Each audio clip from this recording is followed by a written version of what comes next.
are facing with COVID-19 and its impact on our community. So let us begin with a brief prayer. I would invite Pastor Jeff Proctor Murphy from Dayspring United Methodist to lead us in prayer. Thank you, Martha. I would invite us to close our eyes and take a few deep breaths as we ground ourselves in the spirit of life.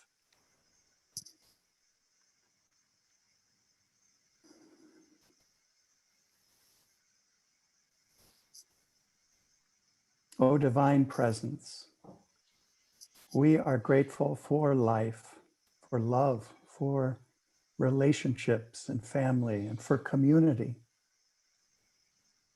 As people of faith and conscience and morality, you ask us to be mindful of people's wholeness and health, especially the most vulnerable among us.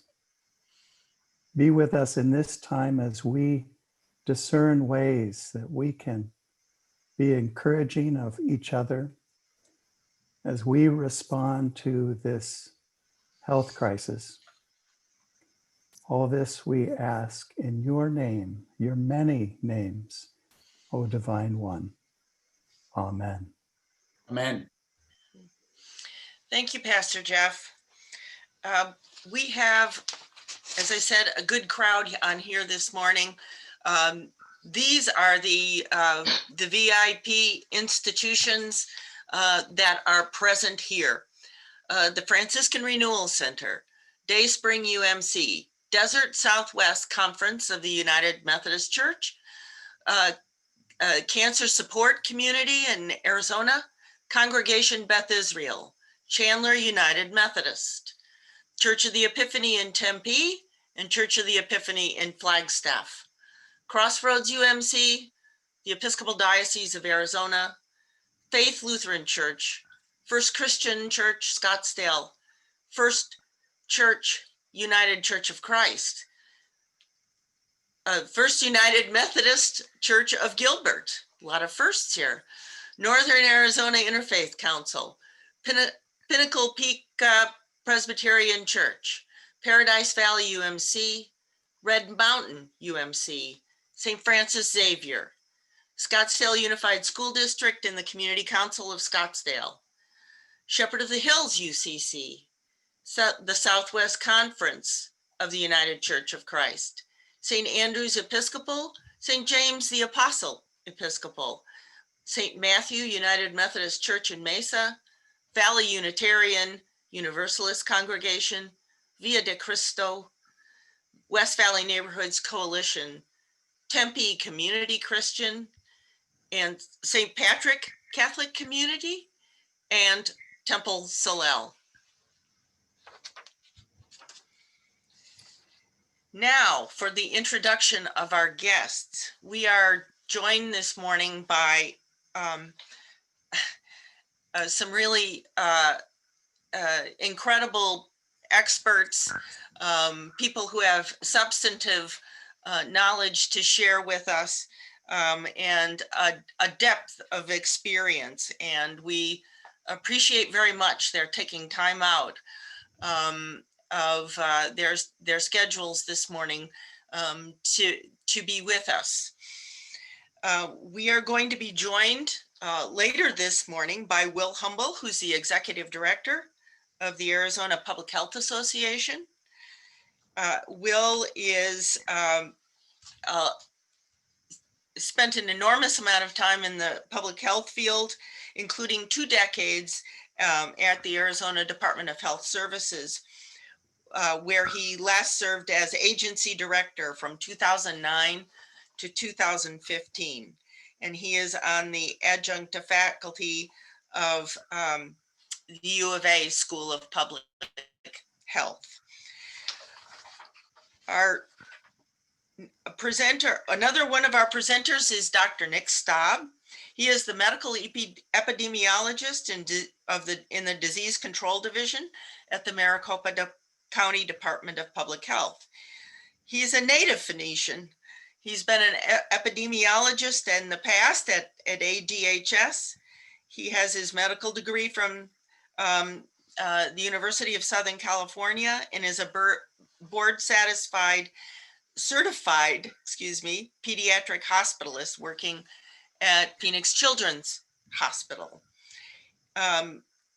He is most recently joined the Maricopa County Department of Public Health as their medical epidemiologist just in October of 2020.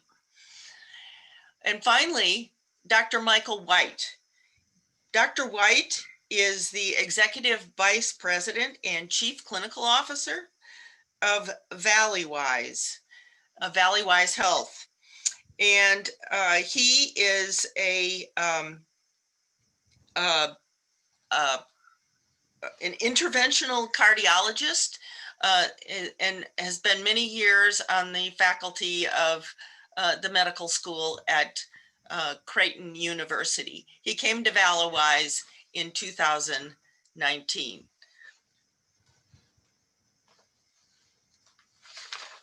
So with that, I would turn it over to the moderator of our, whoops, I think I missed a page, excuse me. If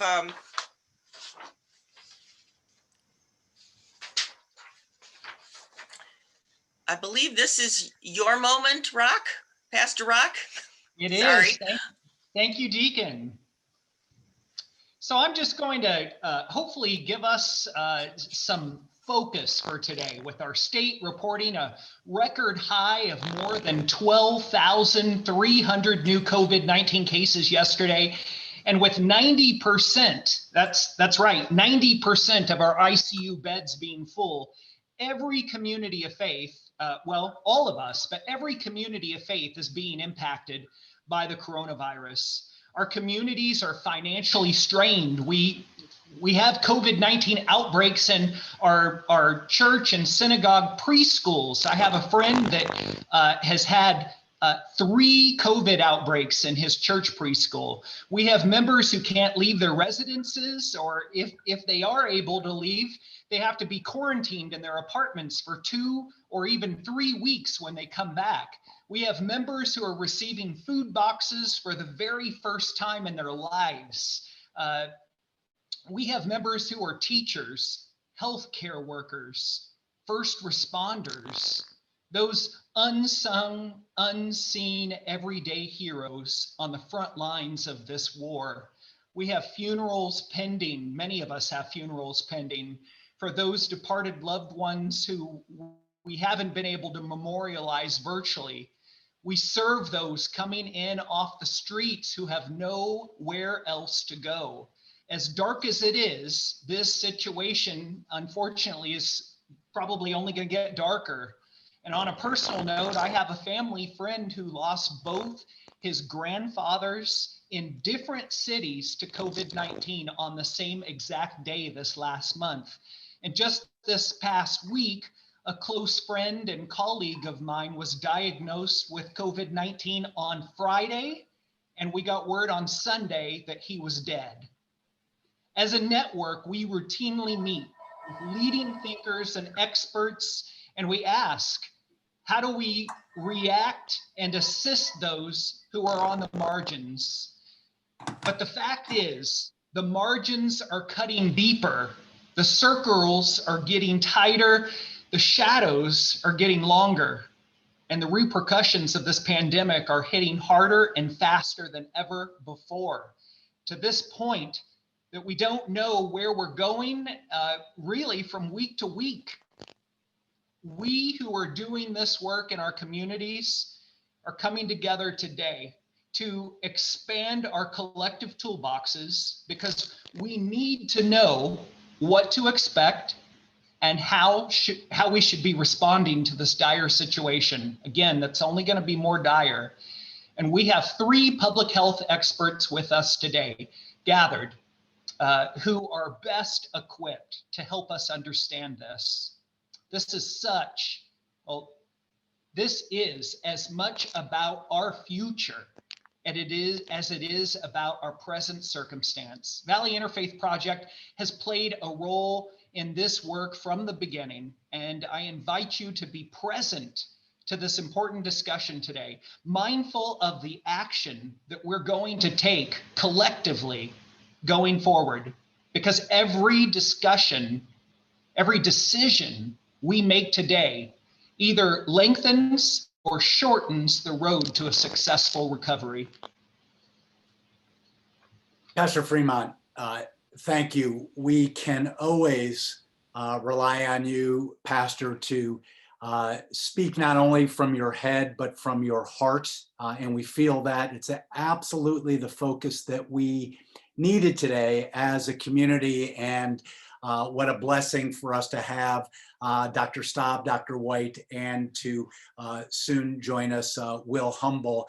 Would like to begin with Dr. Staub to invite you, Doctor, and really honored for you to be with us to discuss the outlook of COVID-19, the vaccine, and its rollout in Arizona. It's to you, Doctor. Great. Thank you all for the introduction and the invitation here today. I will share my slide set with all of you now.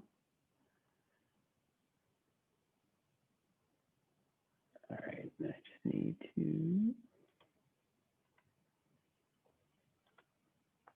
Great. So again, thank you for the invitation. This is a real honor to be able to address this group and talk to you all about COVID vaccine at this really important point in time as we are expecting vaccine to start arriving in Arizona imminently. It has been such a topic of news, covered in the media extensively, discussed around probably Thanksgiving tables and over Zoom calls like this.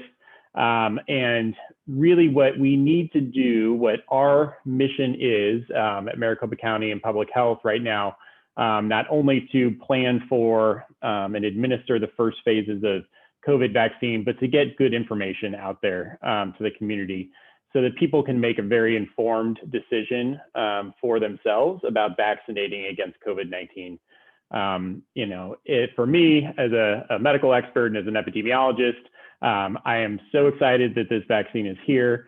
As a disclaimer, I was part of the Moderna trials and got a trial vaccine. And so I just want everyone to have that opportunity to choose to protect themselves and really make this a community effort to curb the spread of COVID-19 so that we can start recovering from what has been a very difficult time for the world.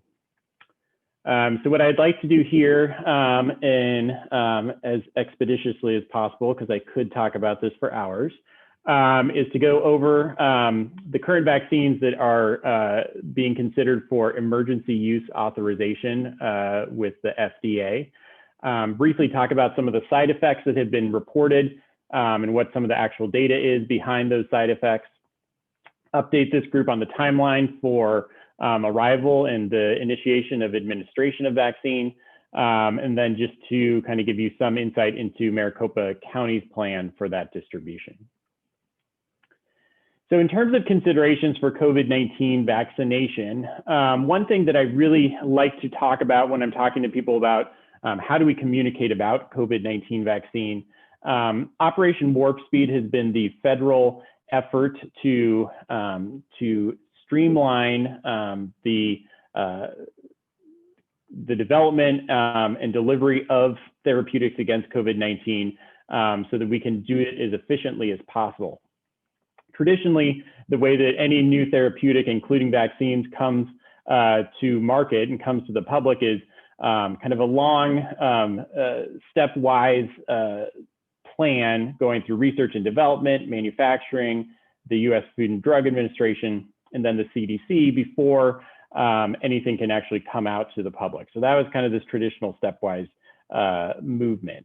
Operation Warp Speed has really taken all those elements, not cut any elements out, still doing all the due diligence that is needed to safely and effectively bring a new therapeutic to the public, but really kind of looked at those steps and seen in those places where we can, how can we get things going around the same time so as to shorten that period. The biggest thing that was done was encouraging manufacturing of these vaccines prior to receiving authorization, so that at the time that they do receive authorization, which could be as soon as this week, we have vaccine ready to roll out. And that is just very new and exciting for those of us who are familiar with a many year-long process to get vaccines rolled out. This is exciting, and it's happening in front of our eyes, and in a way that, again, doesn't cut out any step, still allows for all of those safeguards that we have built into our system so that we can deliver safe and effective medicines. Also, when we talk about vaccine planning, we've been spending a lot of time discussing prioritization of recipients because this is such a big lift, because we have to get so much vaccine out in order to be effective and kind of reach that community immunity.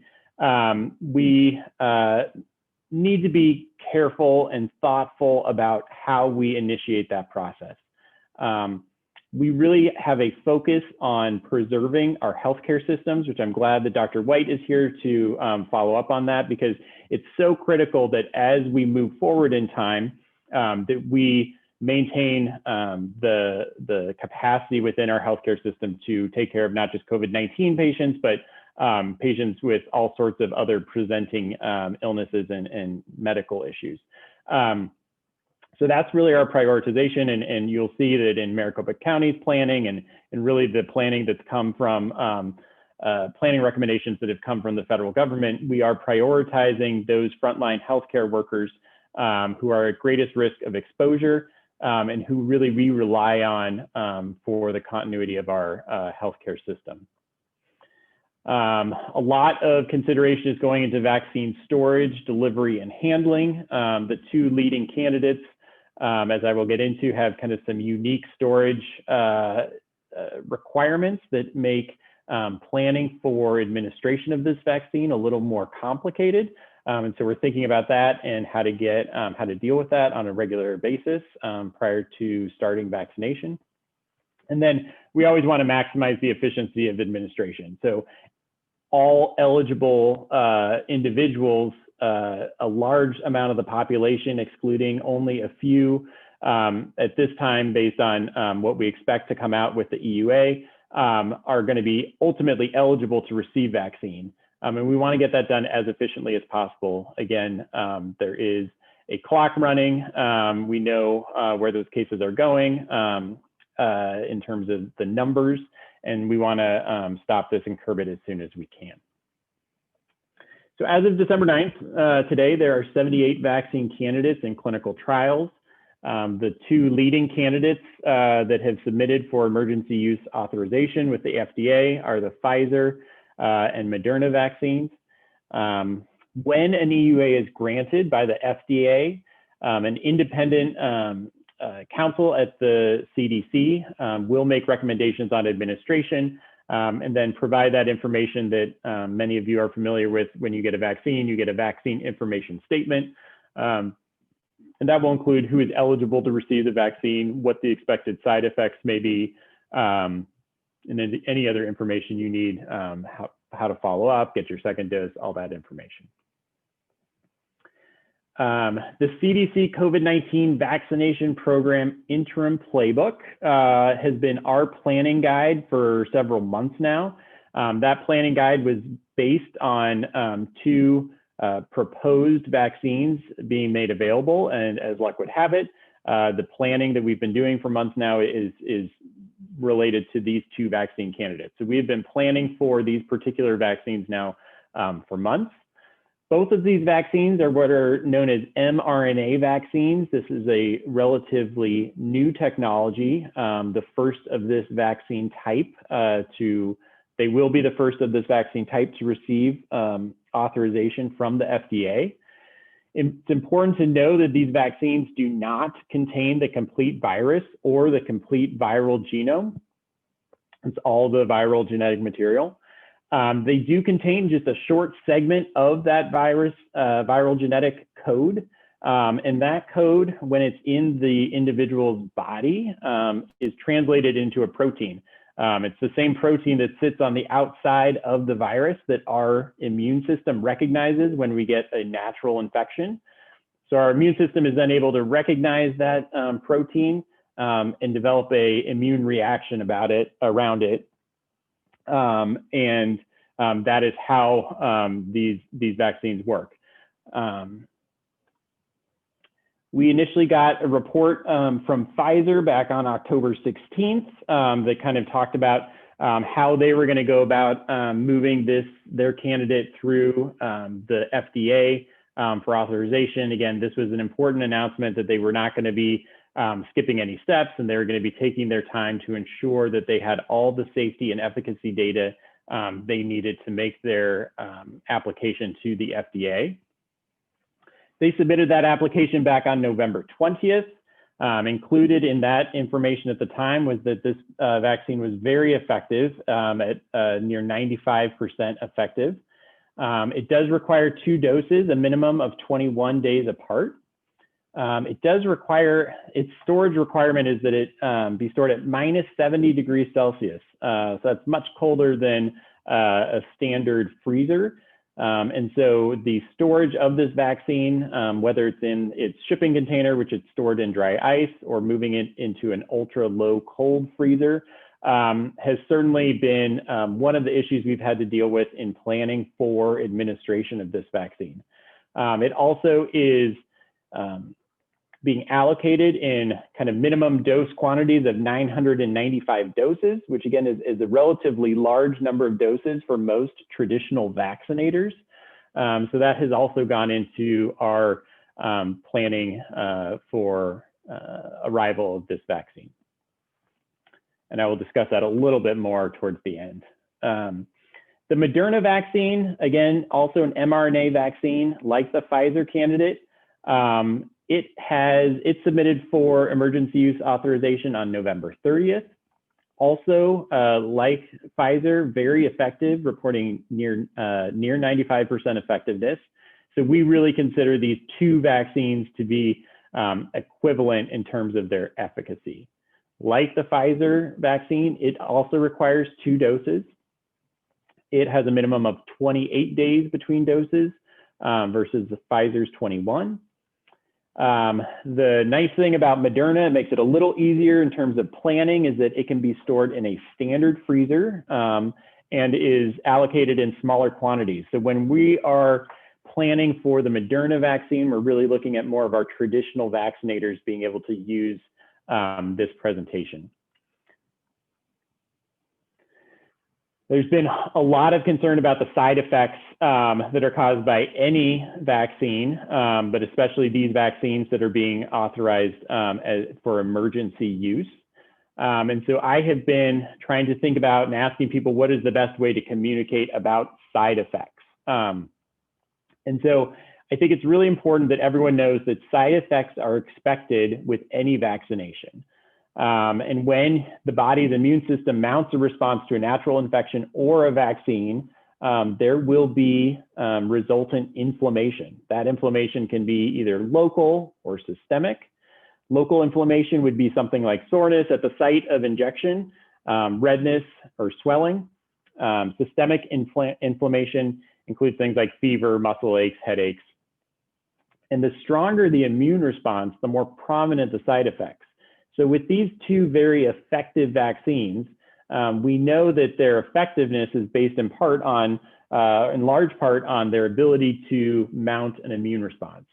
So the fact that these 2 vaccines have side effects related to them is just not surprising. It's just something we need to expect and we need to communicate. Also, the healthier the individual, the stronger the immune response. So just as other parts of our bodies become a little weaker as we get older, so does the immune system to a degree. And so we are seeing in the reports from these 2 companies that younger, healthier people actually have more side effects than older people. So I think that's a little counterintuitive and just an important thing to understand as we communicate about this.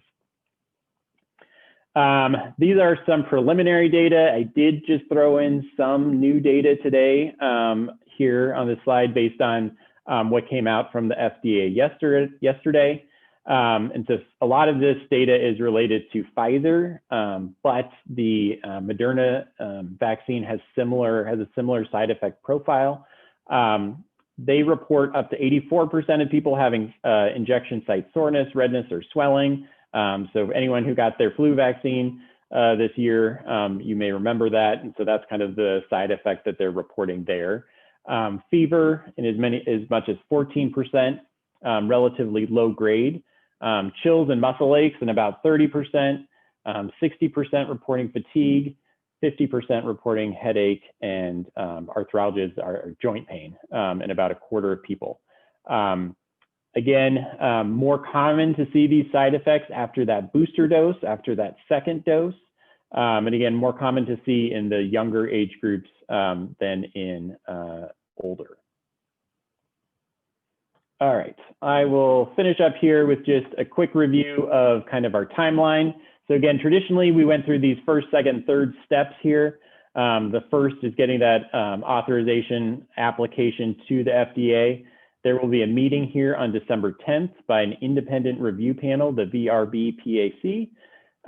That committee is the one that will recommend a emergency use authorization be granted to the FDA.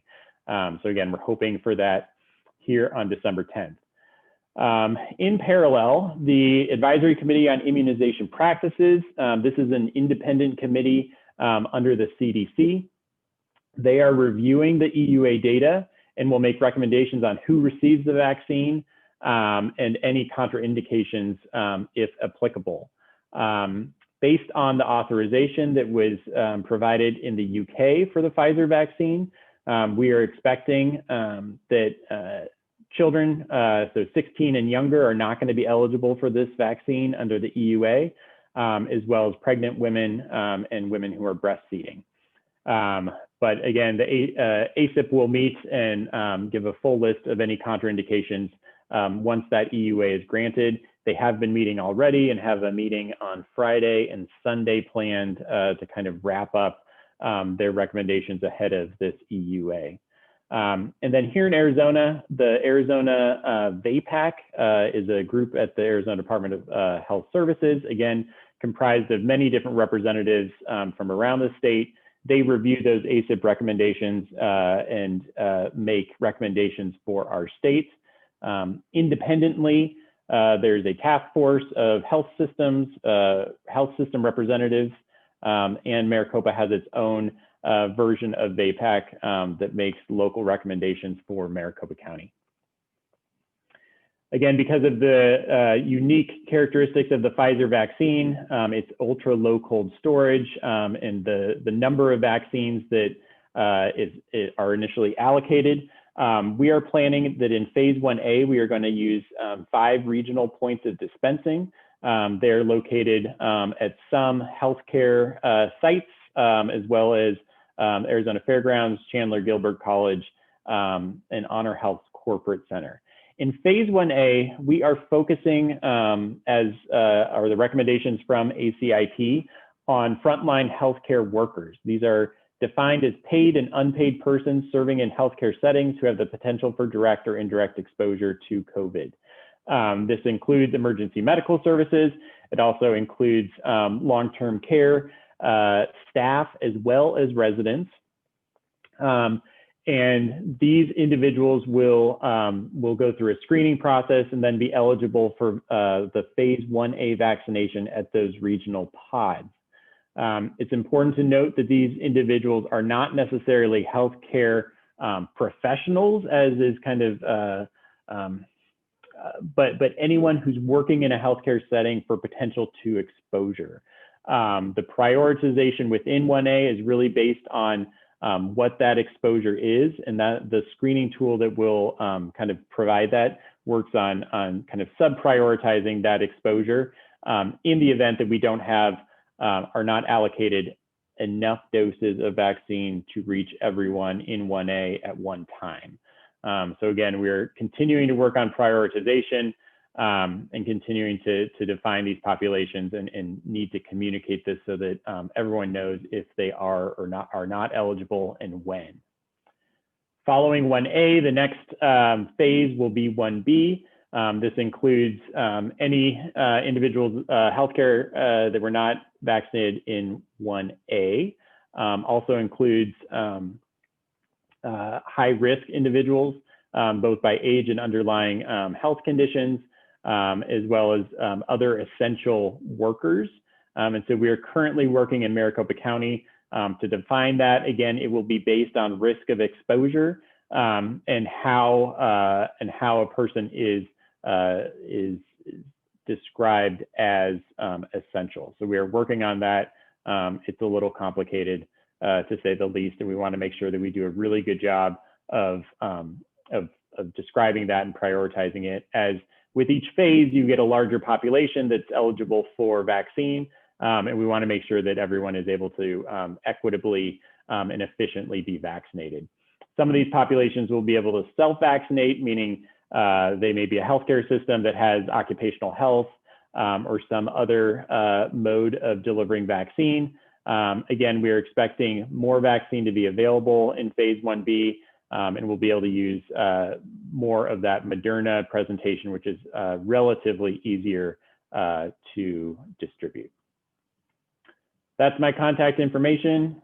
I probably went a little bit over, so I apologize, but I'm happy to take questions, and I will stay on for the duration of the call. So, Dr. Staub, wow. And I know enough that I was not going to be the rabbi to cut you off early, because nobody wanted to limit your time at all. And it's actually perfect timing, Doctor. So here's what we're going to do. I am certain that there are a number of questions. Would ask those people that have questions to, first of all, just, make a note of them, because we're going to get to you. But what I would like to do right now is actually, Dr. White is here. I'm going to invite Dr. White to make his presentation, and it may put together Dr. Staub and Dr. White's presentations. There may be some similar questions connected to the two, but we will open up to questions afterwards. And Dr. White, knowing that you're just coming on, what Dr. Staub just shared with us, and by the way, Dr. Staub, nobody's going to have, you've got no less credibility than Dr. Fauci. I mean, really, just extraordinary. And Dr. White, Dr. Staub gave us a presentation around vaccine distribution, side effects, candidates, and actually put us in the classroom to understand how the vaccine works as well, which is amazing. And Dr. White, if you would talk about the COVID-19 surge and the impact on the hospitals and the health infrastructure. And really so grateful, Doctor, for you to be joining us. Welcome. Well, no, thank you, and I appreciate the opportunity, to join in, and speak with Dr. Staub and, our colleagues, with the Maricopa Public Health Department as well around that. So, Mike White, I am the Chief Clinical Officer here at Valleywise Health, formerly known as Maricopa Integrated Health System. So I'm here at 26th and Roosevelt from there. So as you can imagine, through the pandemic, we really, have been in healthcare delivery, working on how we respond and how we're able to deliver and continue to deliver care, really starting in January, of 2020. So we've been at this now, almost a full year with regards to this. When we first, became aware of the SARS-CoV-2 virus, or, the virus that causes COVID-19 disease, understanding that what we were seeing, outside of the United States, due to our globalization, the way in our individuals travel, that we were going to see this here within the United States, and then ultimately here within Arizona and within Maricopa County, and how we are able to respond to that. So we began to look at previous experiences in dealing with large illnesses or large portions of populations that were become infected. You know, hearkening back to some experiences that we had in previous flu epidemics, you know, around H1N1, and some of those other areas that we've had to take care of, you know, more patients than we were usually accustomed to within the organizations. So we really geared this up in March, and, you know, really, again, looked at all of our plans and how we're able to do this as healthcare organizations around, you know, what we need to do as we continue to learn about the virus, how the virus behaves. We then saw all of this activity quickly, that big spread that we saw on the East Coast. And the East Coast, you know, really informed, you know, our information around what we needed to do around personal protective equipment for our teams, around ventilation that we needed to have to be able to care for these patients, and began to, you know, really, you know, us as in our organizations, you know, start to make changes in our environments and begin to educate, you know, again, educate our teams around making sure that we had enough, you know, PPE available. We continue to work on that today within the supply chains. It's continues to be one of those areas that we work on, you know, again, daily around that. Then being able to understand how this virus is transmitted through these particles, through these aerosolizing droplets, through this. So how do we then make spaces within our facilities to be able to best care for these individuals? We know with these types of respiratory illnesses, a negative pressure space, i.e., you know, a room that doesn't, every time you open the door, you know, anything that's been trapped in the environment be able to get into the hallway and then spread to the rest of the building. How do we vent those rooms into, you know, into this negative pressure so they're not going out into the rest of the building and potentially infecting other patients? So within Valleywise Health, we identified a space, you know, which happened to be our pediatric emergency department, and converted all of those rooms into the ability to take care of COVID-19 disease patients, modified all the ventilation, installed, you know, some new ventilation to be able to vent these rooms into these negative pressure spaces. And then as we saw the numbers start to increase, you know, later in the year, we had to identify other additional space in the hospital. We had to do this to an entire floor within the hospital, be able to create these types of environments to care for these patients. So really, it's been around us, you know, really looking for and being able to meet the needs of those individuals coming in. We continue to learn new things about medicine and about the best ways to care for these patients, i.e., you know, early on, it was a lot about what we heard us talk a lot about supportive care, being able to just meet those needs because we didn't have a lot of, you know, medicine options available. And people were getting onto mechanical ventilation or the ventilators early on in the course and weren't doing so well there because they just didn't respond. We began to learn that, hey, we should be more tolerant and not be as quick to put people on the ventilator. Oftentimes people will do okay, recover just on oxygen or high flow oxygen. We learned a lot about being able to put patients on their stomachs, or a position we call proning, you know, to help with their ventilation. And then started to learn about medicines such as remdesivir, you know, and even more recently around some of the IV steroids, and earlier that we administer those in the course of a hospitalization, people tend to do better, start to integrate that into our protocols. And now just even, you know, more recently, you know, are we able to give people monoclonal antibody? You hear about bambolivimab or, you know, Regeneron. If we give those types of medications to folks that may, you know, don't meet admission criteria to the hospital, but that are positive, can we prevent them from getting sick by giving them this infusion when we know they're positive as we're going forward? So, you know, over the past 10 and a half months, it's really been, you know, continual learning cycles around this, and then continually working with the teams that are here, you know, with us on the front lines, you know, managing and caring for these patients and their families on a daily basis. This is things that we, you know, never thought that we would honestly see in healthcare within the United States. How sick, some of these individuals are, having to limit, the amount of support that we're able to bring into the environment. We're all used to being able to have family at the bedside, being able to interact with those folks on a daily basis, not only with the patient being able to interact with their family, but the care teams being able to interact with families. And not having that ability has really been a change for us, and being new and creative ways to do that, through, thank goodness for this type of technology that we're using today, through Zoom, through video conferencing, to help us continue to engage those and have some, at least, telepresence contact with them. So that's kind of my opening talk a little bit around that, and then I'm happy to participate and answer questions as we go forward as well. So thank you. Yeah, that's great, Doctor. Thank you so much. And first of all, as we could see behind you, and it's well placed, the values of Valleywise. I am sure that's not a mistake, but I think really wonderful for us as a faith community as well to keep at the forefront the values of accountability, compassion, excellence, and safety. We're all in the same boat here. So with that, we are going to open it up to questions right now. And if you, I would say one or two things, and I'll ask my other co-chairs, Deacon Seaman and Pastor Fremont, keep an eye on folks that have questions, and would say you can either put the questions in the chat or, raise your hand, or just take yourself off of mute and jump in.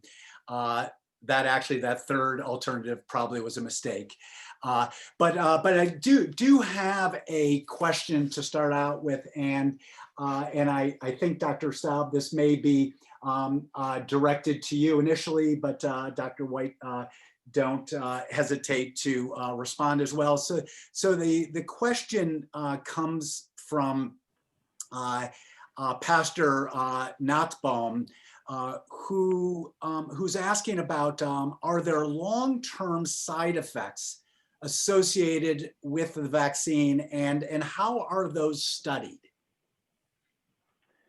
Yeah, thank you. That's a great question. So are there long-term side effects? We don't know beyond the duration that people have been in the trials. That's the extent of what we know to date. With other vaccines, there can be long-term side effects. And so what we are planning for, what the CDC is planning for, is to enroll anyone who is getting vaccine. They will have the option to enroll in kind of their ongoing vaccine side effect monitoring program. And they can report any of those side effects into that. Those vaccine trials that were started for Pfizer, Moderna, and all others will continue to monitor those patients who are in those trials for long-term side effects. So it's just going to be something that we have to continue to track and follow. The same way we do with all vaccines. All vaccines continue to be monitored for side effects, and that data continues to be evaluated. I think the important thing when we're messaging this is we know there are long-term side effects from having COVID-19. We know more about the long-term side effects because, again, COVID-19 hasn't even been around a year. It's just, you always have to remember that receiving a vaccine is really is the better option than getting the illness. And that's really the way to think about this. So do you want to take your chances with the long-term side effects of COVID-19 or with the potential with these vaccines? And so it's just another way to think about it when you're considering your options for vaccination. Yeah, it's great. So that's a great way to frame it. Dr. White, not sure if there's anything you want to add to that. No, I absolutely concur with Dr. Staub's comments. Again, we continue to look at the data that is published, and it will continue to be published and collected around this. So we certainly understand, that there are long-term consequences of having COVID-19 disease. You're continuing to read, and we're seeing, individuals, within the community that have this COVID long haul syndrome, where they persistently have shortness of breath. They persistently, continue to feel fatigued and tired. And again, since this is such a new virus within the human, within the human genus. We have to continue to learn if there's other options and things around that. So if we have an ability to prevent anyone from having this, so they don't have to experience some of these things, hopefully we can move in that direction as through these vaccines and this vaccination work. Great, thanks. So I know, Dr. Staub, you showed a slide of where the vaccines are going to be administered at different sites. There was a question from Pastor Howard in Tempe. Can any of our faith communities with big parking lots, be of help in the distribution of the vaccine? Sure. So those sites that I illustrated are for phase 1A. So really for those healthcare personnel, EMS, long-term care personnel to access vaccine during phase 1A. As we move to phase 1B, and we have kind of a more diverse population that's eligible, and as we look to use some of our either contractors that we have with Maricopa County or just our traditional vaccinators, those traditional vaccinators may be looking for sites where they can expand their operations. So to be determined, I think it's a great thing to be thinking of already. Certainly, if you have already made any connections with any kind of testing vendors or vaccine vendors, those would be great relationships just to kind of bring forth and say, hey, we're standing ready for spots if you need them.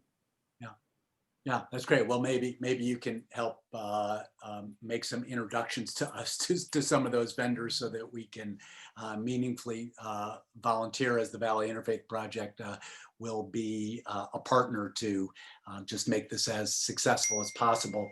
So a few other questions. Father Fambrini, kind of a bigger picture.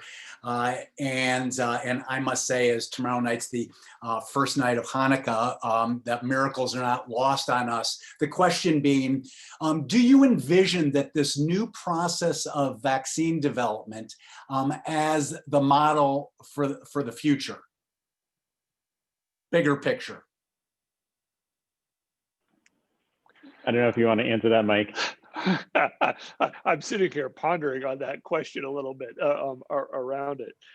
We certainly, these mRNA vaccinations, the vaccinations that we're seeing from this initial one with Pfizer and the one that we're going to see from Moderna, this is something that we have we've hoped that would come along around this, because it's really having your body being able to develop that immune response. And this method of vaccine delivery and to generate the body's immune response is holistic in some regards around that. Again, we're putting things inside the body that weren't there, but we're sort of trying to stimulate that immune response. I do think that we are on the forefront of being able to do more things with this type of technology, with these mRNA type, methodologies, and may just not be all in vaccination, but we may see this in other areas, which we already have previously with our experience. I don't know, Nick, if you want to add anything else to that. The only thing I would add is everything is moving faster, right? So, I mean, just as history goes forward, everything is moving faster. So yes, we will become more efficient at these processes. One really important thing to remember is that a ton of money was poured into the early manufacturing of these vaccines. So this is an emergency response. The biggest cut in line that we are able to make is having this vaccine ready to go out in hundreds of thousands of doses at the time of an authorization. That just doesn't happen normally because a drug company is not doesn't have the incentive to put all that money into manufacturing before they're assured that they're going to get authorization. So just keep that in mind. That really has lent some of the speed that we've seen for these vaccines. Great. So first of all, just housekeeping. If questions that you have could be put in the chat, well, we're inviting people to put them in the chat. Obviously, the ones I'm reading are in the chat. So let me keep reading those. So Pam Poley, who's a leader at Paradise Valley United Methodist Church, is curious about any other drugs being developed with regards to treatment of those who are infected. What is working the best at this time? So currently, the answer to your question is there are a number of agents that are being studied in clinical trials for their effectiveness against COVID-19 disease around this. Most of the drugs that have been studied around this are not against the virus itself, but the body's reaction to the virus. The body's reaction to the virus really has been a profound sense of inflammation. It really ramps up all of our inflammatory markers and begins to affect all of the organ systems in that way. So many of the investigative drugs are those drugs that we know have been used to reduce, various other diseases that have that sort of inflammatory response. Many of the drugs, have had, that are being studied, have had other uses in diseases such as arthritis and some of those other inflammatory conditions. So we continue to see that and continue to see those in trials. I think over the next, years, and as we get through this, we will continue to see, more drugs that become either approved or into this emergency use authorization process that are going to be available to the clinicians to be able to use. Wonderful, and I do want to share, and I apologize, Joanna, if I'm pronouncing your first name incorrectly, Molina from Maricopa County Public Health, who has been working closely with the Valley Interfaith Project and getting flu clinics at some of the churches, and that relationship, as one example, is I think will benefit the greater community. A question from Mary Promoda, a staff and leader at St. Patrick's Catholic community. Has there been any discussion around when the vaccine will be available for the incarcerated and those working in prisons, as they are as vulnerable as those in care settings? Yeah, thanks for that question. I think it was planted by Pastor Fremont because we had the same conversation last week on a call. But yes, so the incarcerated are being categorized with other individuals who are in congregate settings that will likely be in phase 1B.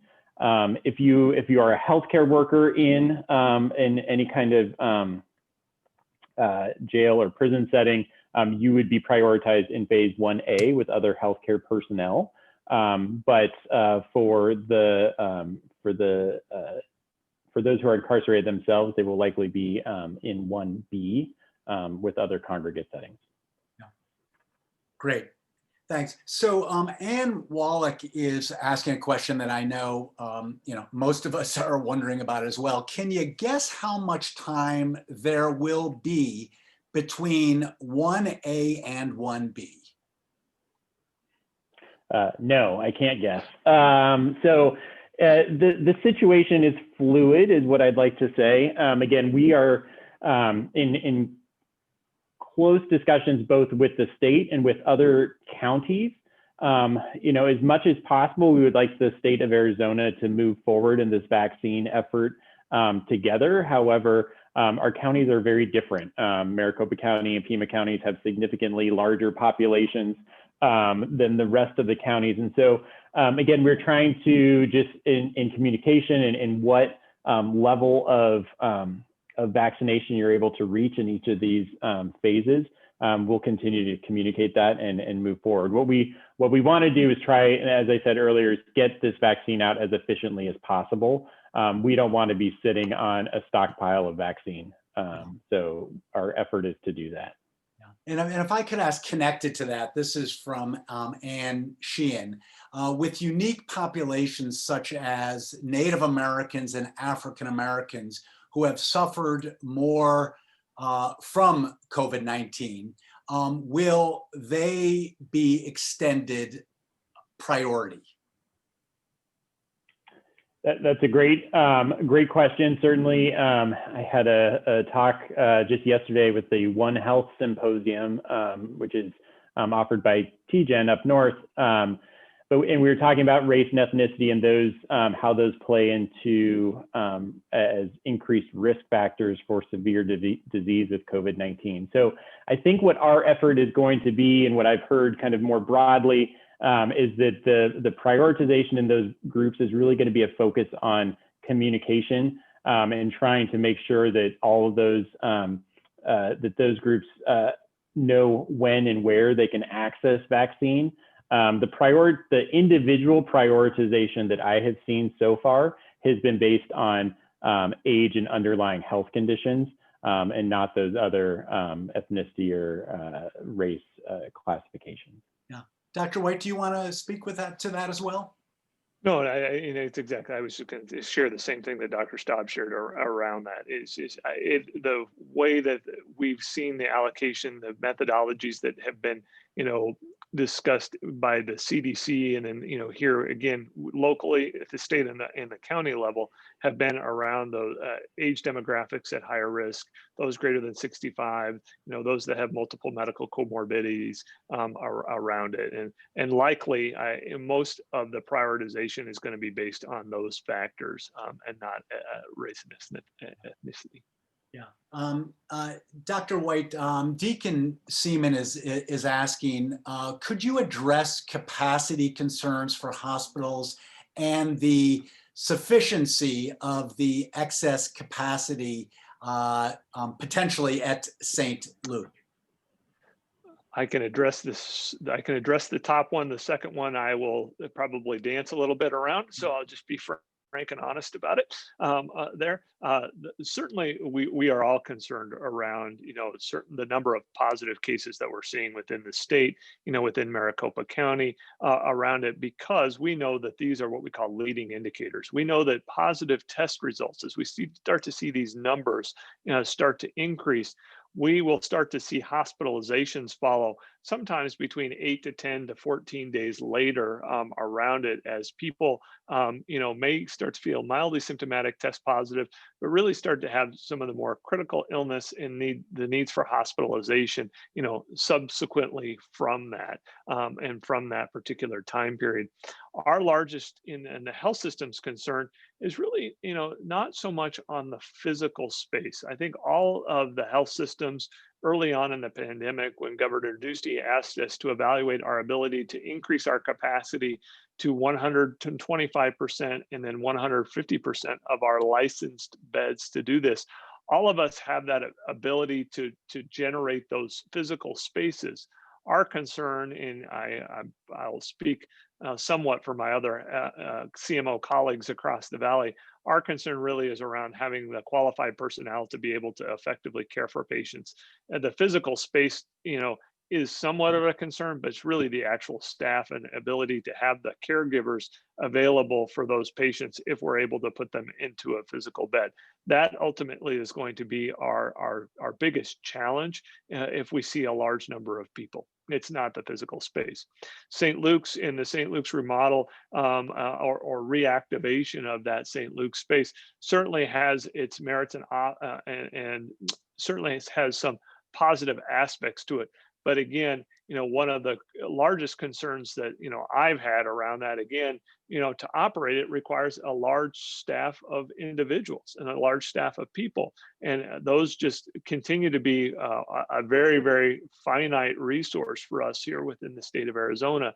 And what I was concerned, or I would be concerned with, is we really can't take away from any of the other healthcare delivery organizations to go to a new environment to stand that up. And be able to use it because it will diminish the capacity that we have in our other organizations. Great. I see that Will Humble has just arrived, and I'm not sure what your schedules are, Dr. Staub and White, if you're able to continue to spend some time with us after Will speaks. it may be just good to have the three of you available. And just so grateful. And there are other questions that went unanswered, and maybe, I know your information is being shared with us so that we can, if you're open to individuals also asking you questions. So I am going to, Will Humble, you actually were introduced earlier by Deacon Seaman. We first want to say to you, Will, we understand that you were attending a funeral for your mother-in-law, and we as the Valley Interfaith Project community just want to extend our condolences to you and your family. Really all the more just grateful that you are with us right now. So I'm just going to turn it over to you because people would like to hear from you. Yeah, thanks for the introduction. I hope you can hear me okay. Yeah, I'm actually in a hotel bathroom in Fort Dodge, Iowa. It's the only quiet place I can find with Wi-Fi. It's got an echo, I think, in here, but I hope you can hear me okay. Yeah, I'm not going to ask Doctors Staub and White if that's the good place for you to be right now, but we're grateful you're there. It's cramped quarters, but anyway, thank you. I'm sorry I missed the first part of it. I had a family thing over at my father-in-law's place. We had lunch, and then I'm back here. But let me just, I think you probably already talked about many of the other issues. I think what I'll focus on probably is like the public health policy part of this. And then, I'm trying to stay as up to date as I can with the vaccines. I can maybe touch on that, and maybe we'll just have Q&A. Yeah. But so we're in a really a troubling spot in the epidemic, and I'm sure you've already heard about that today, which we're in exponential growth phase. Even though the state ADHS dashboard says that 92% of ICU beds are occupied, that's much closer to 100% if it's not already over 100%. I know that the surge line has already been activated. And you probably already talked about how the denominator on the state dashboard is licensed capacity, which is very different from staffed beds. Beds don't treat patients. The doctors and nurses treat patients, not just beds. And I think it gives, every time I see on Twitter that it's 92%, or I open the Republic and see 92%, I'm like, makes me want to scream from the rooftops that 92% of licensed. A lot of these hospitals, when I used to run the state health department, we'd have these hospitals that had a bunch of licensed capacity that they paid for. Like there's a fee for each bed, and there would be places that have a lot of licensed capacity, more than they actually have. And in terms of real capacity, and I always wondered why they did that. I still don't quite know, but there's a lot of beds that are licensed that aren't active because you've got to have staff to treat that. And what makes this so much more troubling than in July is two things. Number one is that in the July epidemic, at least the governor had an intervention in place to shut the bars and make the restaurants go to takeout service only. That happened in late June. And that combination of interventions, along with allowing local jurisdictions to put in a face covering ordinances, at least gave me comfort during the month of July that better times were ahead, because we know now, even more than we did back then, that those closed indoor environments that are crowded, that usually involve alcohol, are the places that really amplify this virus. And what is one of the things that's so troubling about where we are right now is that there is no intervention like that in place. I mean, the bars are open, and the nightclubs are even open, and the restaurants are open, and they're supposed to be at 50% capacity.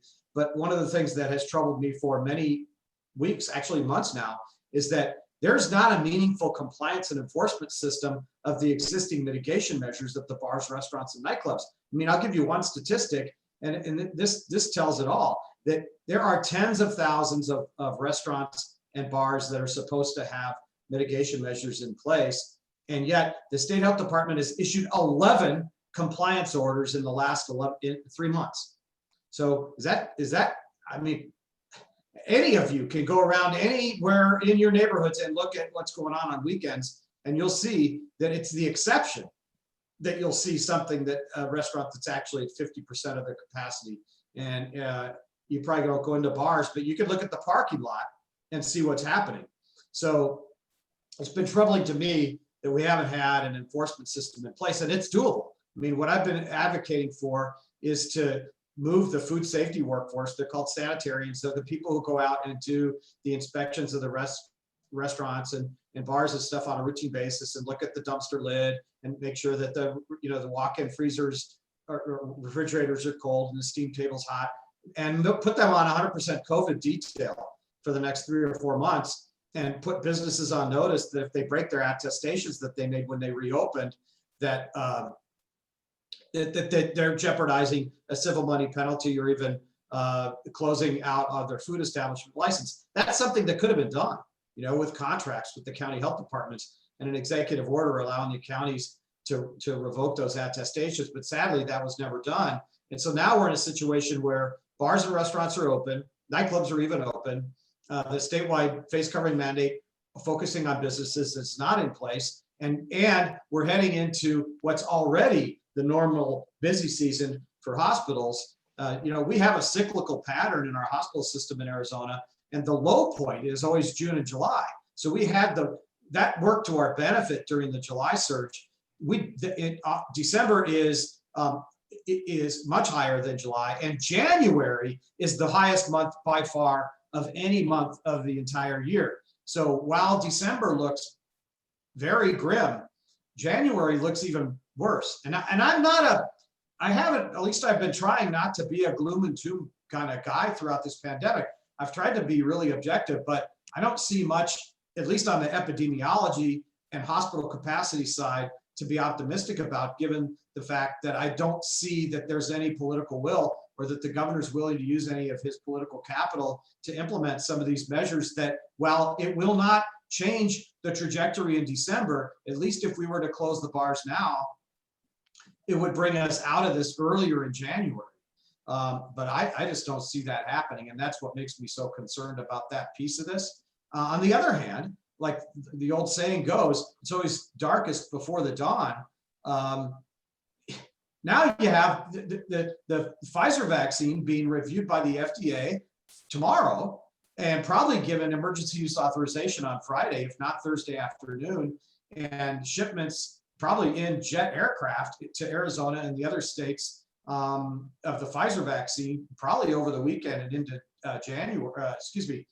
even into Monday. And then the Moderna vaccine, also a really cool messenger RNA technology.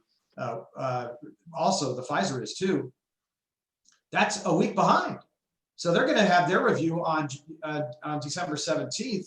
Both of these vaccine manufacturers have been manufacturing during their phase 3 clinical trials, because the federal government said, we'll buy the vaccine even if it doesn't work. So that was a good thing the federal government did, by the way.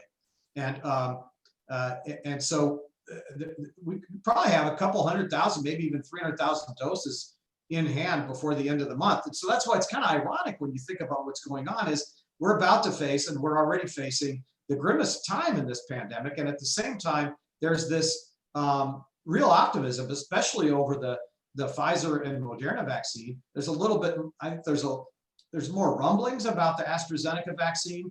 I don't quite know why. The effectiveness isn't quite what it was, but they did not have big, long-standing suspensions of their phase 3 trial.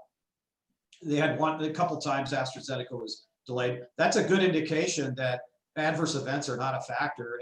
And even though that's not an mRNA vaccine, it's an adenovirus vector, that's promising. Johnson & Johnson is right behind it. So with that, I will say, I do think that the advisory committee that the state put together to prioritize those initial doses did a pretty good job, at least from what I see. I was very pleased to see that the nursing homes and assisted living centers, both staff and residents, were near the top of the list. I think that's critical to get that group vaccinated so that we can take some pressure off the hospitals. And of course, that's also the group of people that have been locked up in those facilities without the benefit of visitors. And they're also bearing the brunt of long-term hospitalizations and even death. So I'm glad that is in place. And I think I was really pleased to see that, because I think that's real important.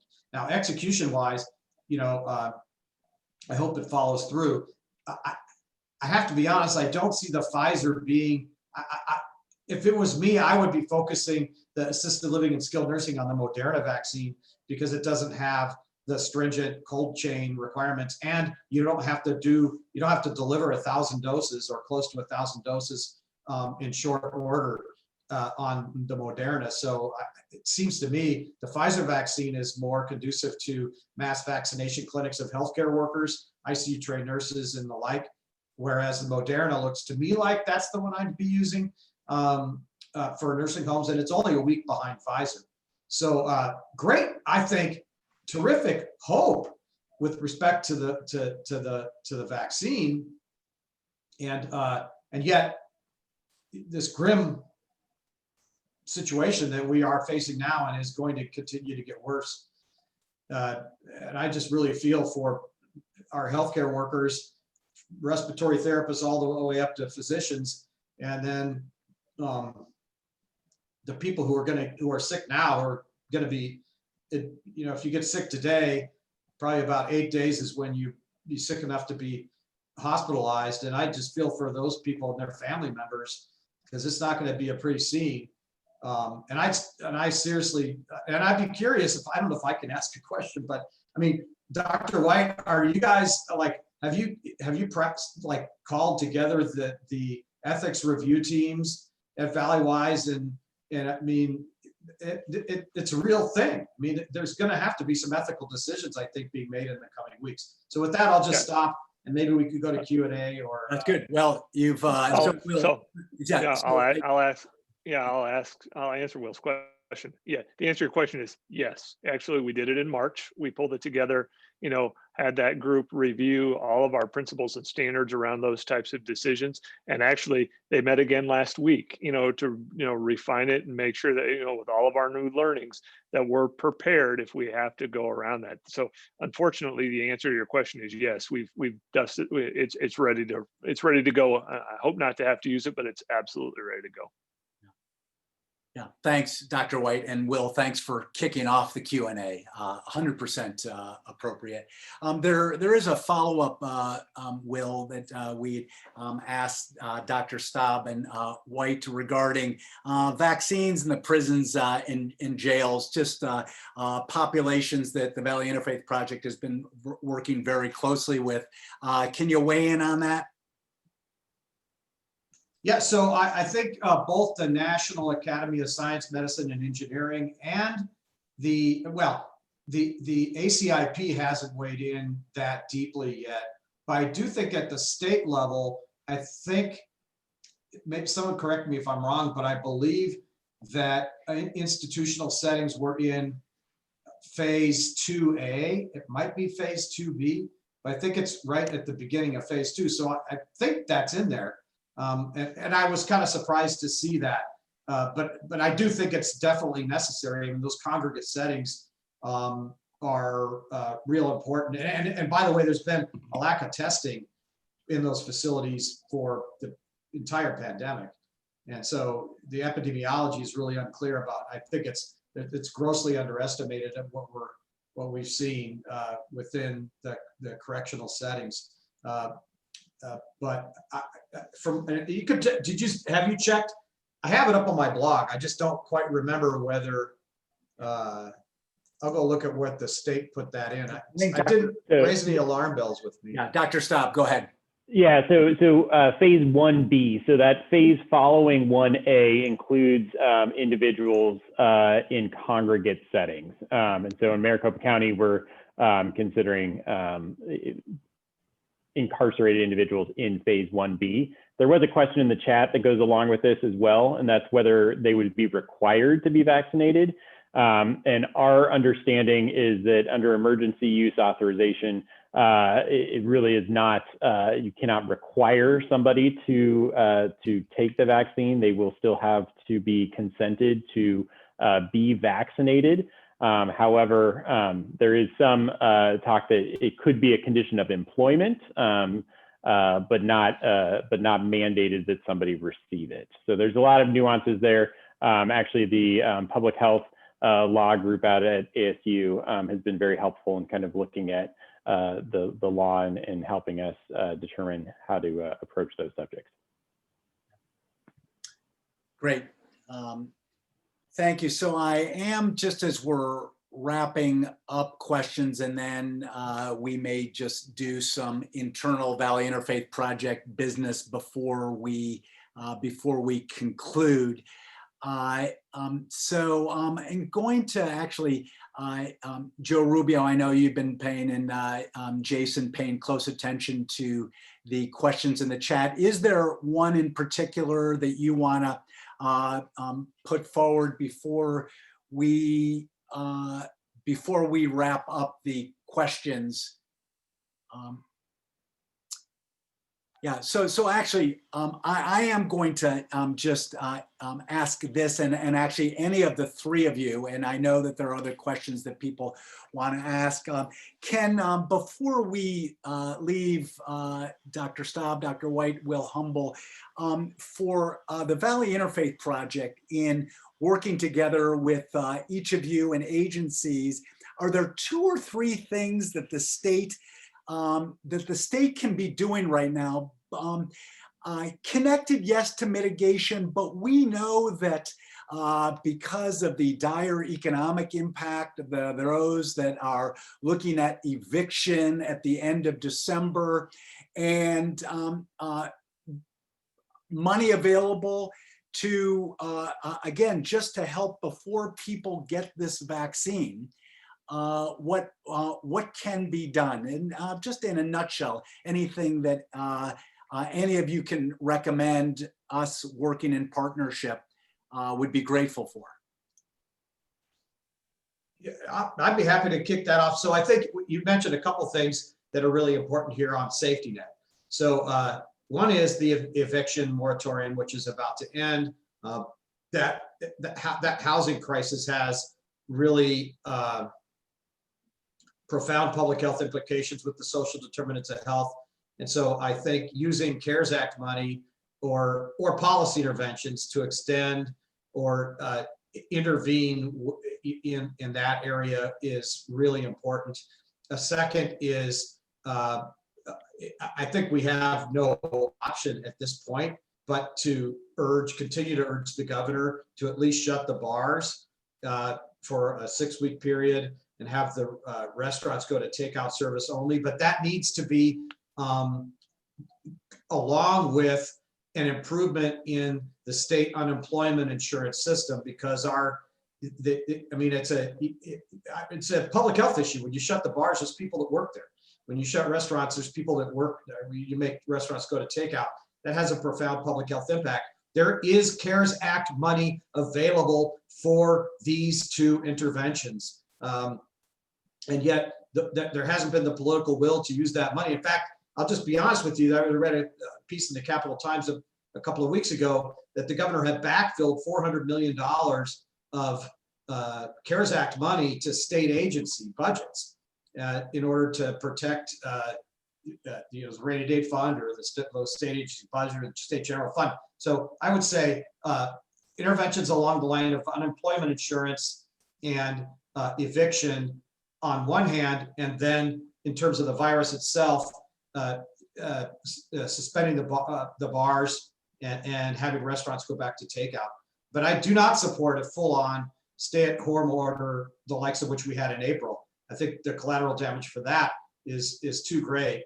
And I would be remiss, obviously, to not mention that we could benefit now and will continue to benefit if we were to have a statewide face covering mandate that focused compliance on businesses, not individuals. These local mandates focus compliance on individuals. We need the focus to be on businesses, like we do with the Smoke Free Arizona Act.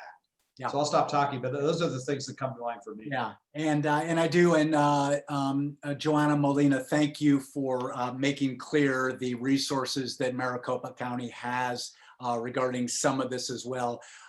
Dr. Staub, Dr. White, before we wrap it up, and maybe connected to the last question about what we can be doing to help move state, county, city to address both on the, in this dark period, what we can be doing, and then as the hopeful light piece of it with the vaccine distribution. Last thoughts before we. No, and I absolutely agree with what with what Will has said. I mean, those are the interventions that that are going to decrease the spread of the virus. Some of those mitigation things around our large group gatherings, shutting those places that we do know that where the virus tends to spread. And unfortunately, those are bars and restaurants and big groups of people together in these events. We have to mitigate that until we see, we're able to get enough in vaccine to start that program, which is not going to be until the spring. So we have to do some things now, as Will mentioned. Otherwise, January, February look, worse than December. And I'm not optimistic for the next couple of weeks either, and as we go forward from that. So we need to continue to advocate for this. I know, within the health systems, we've been, working and trying to push, in that direction as well for that. Yeah, thank you, Dr. White. And I will just add, certainly the data supports the recommendations that Will and Mike have made, but I think we have to be really realistic that in kind of this vacuum of other policy, we need to take advantage of community leaders like this audience to talk with your communities about these same things. Wearing masks, avoiding crowded spaces, staying home when you're sick, responding to the public health department when they call you and are trying to contact trace. These are the things that we can do starting immediately if it's well communicated within the community. And even after vaccine comes, there's a question in the chat, how long until we reach herd immunity? Again, we don't really know. It's a new virus, it's a new vaccine. It's probably somewhere between 40 and 80%, but that's a large range there. So are we gonna have to wear masks until 2021, through 2021? I will be. And so, I think, we need to be prepared to continue these efforts, respond to changes in the numbers in our community. Again, it's going to take a lot of vaccine, and that's going to be a long time until that makes a big difference. So we will continue. Dr. Sonnenschein and I are committed to talking with communities, explaining vaccine, explaining the ongoing need for mitigation efforts, so that you all are well equipped to encourage them within your own communities. That's great. Thanks. So before our last 5 minutes of internal business, so if I could ask maybe each of you in closing, if there were 3 steps you think we should be taking over the next 2 months, what are they? I'll start, and I think Dr. Staub's comments there just will help us take this home. Number one, it's really continuing to advocate around masking. Again, masking is one of those things. Anytime outside the house that you're around folks that you don't live with, it's important to have that mask on around. We know how this virus is transmitted. That's one. Number two is you need to avoid these crowded spaces as best as possible around it, and understand that the virus, that's how it's transmitted. As we get together around it, we don't want to see, and I think Will mentioned this earlier, we certainly don't want to see a global just stay at home order and anything like that in the future. So we need to work to do that and around it. And 3 is promote other ways to maintain the human connection. And I understand that part of all of this we're blocking our nose and our mouth, which is an important form of expression around this. We're telling people not to gather, which is, again, at this time of year is a huge, recognize the huge asks involved in that. But we have to start to think, are there other ways that we can demonstrate these human interactions around that using technology, figuring out some other creative ways to do it. So Great. Dr. Staub? I think I echoed all those in what I wrote down here, but vaccinate when you can. I think really understand vaccination and encourage that. And then when you are up in line, get that shot. advocate. So to Will's point, a lot of this has been driven, a lot of our response has been driven by politics. So reach out to your politicians, reach out to your leaders, let them know how you feel and what you feel like needs to be done. And then the last thing, going along very much with what Mike said, but is just lift each other up. This has been such a long haul. There are a lot of people out there who are isolated in many different ways. And it's really not going to get easier in the short run. So do everything you can really to reach out and lend a hand where you can. Yeah, perfect. Thank you, Doctor. Will. Yeah, I really don't have much to add on that, except one last thing, which is I've been helping, my parents go to a Presbyterian church, and I don't go there, but I've been helping them throughout the entire time. And they really do have a solid mitigation plan in place. And I think the spiritual connection that people and the community connection that people get from their religious affiliation or congregations is really important. And I encourage you to think about the risks and benefits about in-person worship. And surprisingly, I've been encouraging my parents' church through their leadership academy they were going to close in-person worship because of the numbers that are happening. And what I told them is, think about your mitigation measures and how effective that you've been. I mean, they've got great institutional and other controls at their church. They do contact tracing. They stopped singing. They've done all the right things, and it kind of goes along with what we were talking about, not doing a full-on stay-at-home order. Is that people now, especially after so many months of this, need to have that kind of connectedness, and it's really important. And so, just keep an open mind about in-person worship, because it really pays dividends, and it can be done safely, even with the numbers that we're seeing today, I think. Yeah, appreciate that, Will, and actually, as Jenny Wynn in the chat said, as faith communities, what we do makes a difference both in mitigation and keeping those primary connections. So, gentlemen, thank you for spending time with us. And we'll take a couple minutes just for some internal business, but thank you, and health and blessings to you and your family over these holidays. Great. Thank you for the opportunity. Absolutely. Thanks. Take care. Bye. Yeah. Pastor Fremont, it's to you, my friend. Yes, thank you, Rabbi. Thank you for agreeing to facilitate that entire thing. It was so wonderful. I know that when we had an opportunity to meet with Dr. Stab last week, when I heard what he had to say, I said, we need to be able to share this with a bigger audience. So that was what today was all about, was building our collective toolbox as we try to respond as faithful people in each of our individual communities of faith, but also collectively. So as you've heard, we really are in a dire situation. There are some glimmers of hope in this season of hope, but the health and wellness of our communities is at stake, and our collective voice is now more important than ever. Really, without leadership from above, that means that we have to act now to begin. So I just want to invite us to a couple different things. So to put these things on your calendar, we have a press conference tomorrow on evictions. That'll be tomorrow, Thursday, December 10th at 1 p.m. We'll be hearing stories of families who are forgoing food to pay for their rent.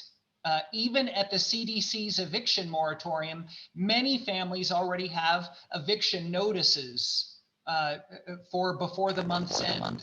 So we've heard from one family already that that's living on a campsite. Mass evictions will only make our already dire public health crisis even more deadly.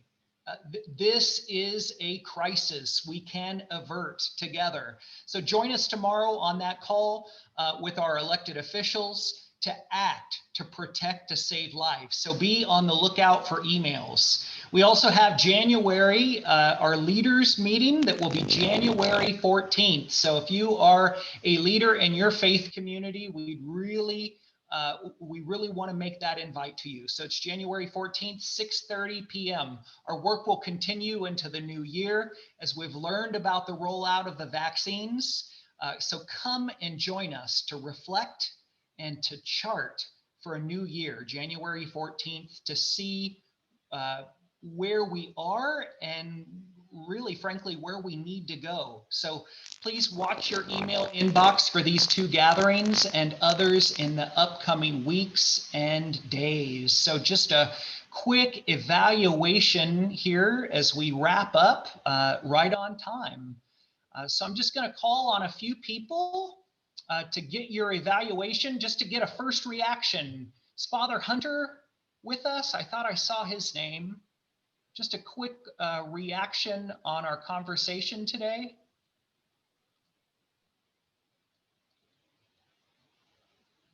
Mary Bolus, just a quick reaction to today. This was excellent. So much good information, helped me personally, helped me know how to speak to other people.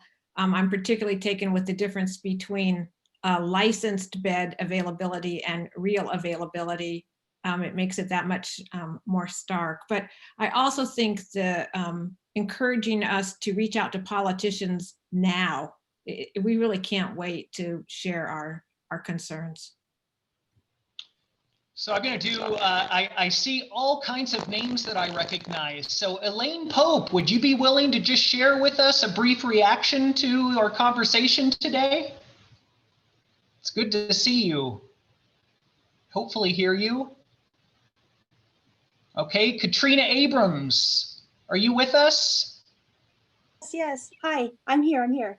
Hi. Oh my God. Hi, how are you? Good. Just a brief reaction response for today from our time together. You know, I'm so impressed, and it felt so just kind of good to hear like some real things being said. So like, and even though like it wasn't all good news, it's like, okay, good. Thank you for saying all this and for telling us what's coming up with, you know, vaccines and whatnot. So overall, it sounded hopeful and like one of the more real discussions that I've heard like ever, like, I don't know, since all this started. So thank you so much. I actually feel tons better now, even though it's not, you know, all really good news. It still feels better to hear it. So thank you. Thank you for doing this, my friend. Thank you. And good to see you. Good to see your face too. Nellie, I don't know, would you be willing to just share? You have to unmute yourself and just share a brief reaction to today. How was this time for you? Oh, you're muted, my friend. Okay. Try it now. There we go. Okay. Thank you for the opportunity to be able to speak. It was absolutely wonderful. I have some wonderful takeaways that, and it was so good to hear from each of the individuals and their thoughts and what is happening in the future. I know that it's going to take time, but someone mentioned, in fact, several people mentioned, there is hope. And when you have hope, that is what we really need. And lots of notes I took that I'm going to share with others, because I don't think we can stress enough about being safe, wearing a mask. It is so important until this is completely resolved.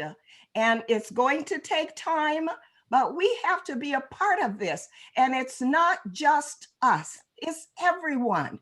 All of us are neighbors, and we need to help and protect and take care of each other. So thank you. This has been extremely worthwhile, extremely. Thank you. Thank you, and thank you for willing to share on the fly. Thank you to everyone who joined us today. We really appreciate and honor the fact that you decided to spend your morning and now afternoon with us, and again, to share and to build our collective toolbox together. Be on the lookout for those emails inbox, and I think we'll adjourn now. And just to invite those that had a hand in making today happen in terms of leadership, if you could stick around, we'd really appreciate it. Thank you to everybody that made today happen. Have a wonderful day. Thank you to make this happen. Yes, definitely.